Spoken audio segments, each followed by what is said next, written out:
तो दोस्तों सेल यानी कि steel authority of India limited अपने क्वार्टर को डिस्क्लोज कर दिया है। तो चलिए देखते हैं क्या है क्वार्टर फोर के नंबर्स के अंदर। मैं आपको बेसिकली स्टैंडअलोन नंबर बताता हूं क्योंकि मार्केट की जो एक्सपेक्टेशन है कंपनी का स्टैंडअलोन नंबर के ऊपर ही है। लेकिन उससे पहले बता दूं कंपनी को उससे डिविडेंड की भी अनाउंसमेंट की गई है। ₹1.60 के हिसाब से कंपनी आपको डिविडेंड देने जा रही है।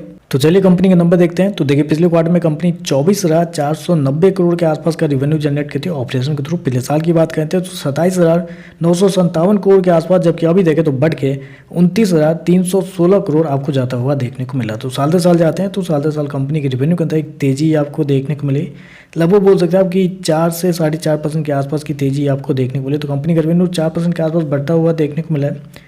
जबकि क्वार्टरली बेस पे जाते हैं तो क्वार्टरली बेस पे कंपनी के रेवेन्यू के अंदर लगभग 19% के आसपास का जंप है। तो कंपनी के रेवेन्यू बहुत शानदार आपको इस क्वार्टर में देखने को मिला है।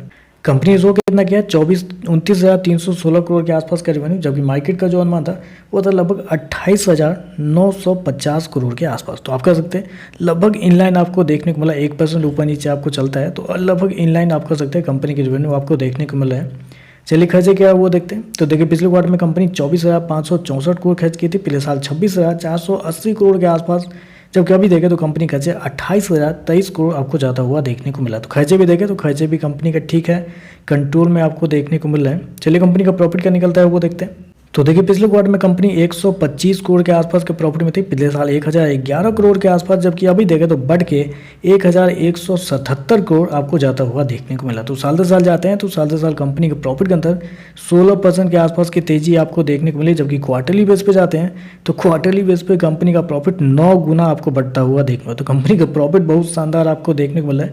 5 से 6 गुना के आसपास का उम्मीद था, लेकिन यहाँ पे 9 गुना आपको बढ़ता हुआ देखने को मिल रहा है। कंपनी ने शो कितना किया, 1177 करोड़ का प्रॉफिट इस क्वार्टर में कंपनी ने शो किया, जबकि मार्केट का अनुमान था लगभग 850 करोड़ के आसपास। तो मार्केट के अनुमान से तो कई ज़्यादा बेहतर आपको देखने को मिला है। लेकिन एक चीज़ मैं आपको दिखाना चाहूँगा, हाईलाइट करना चाहूँगा कंपनी के एक्सेप्शनल आइटम में कंपनी को पिछले साल 502 करोड़ का नुकसान हुआ था, जिसकी वजह से कंपनी का प्रॉफिट 1,011 करोड़ के आसपास है।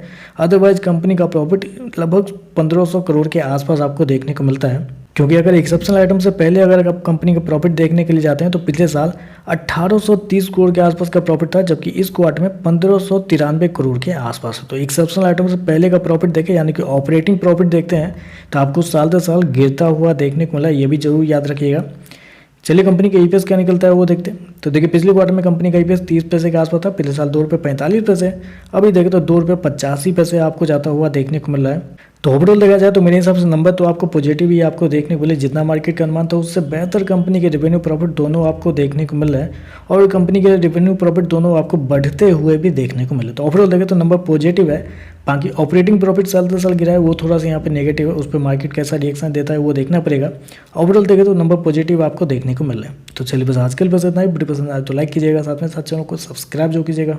धन्यवाद।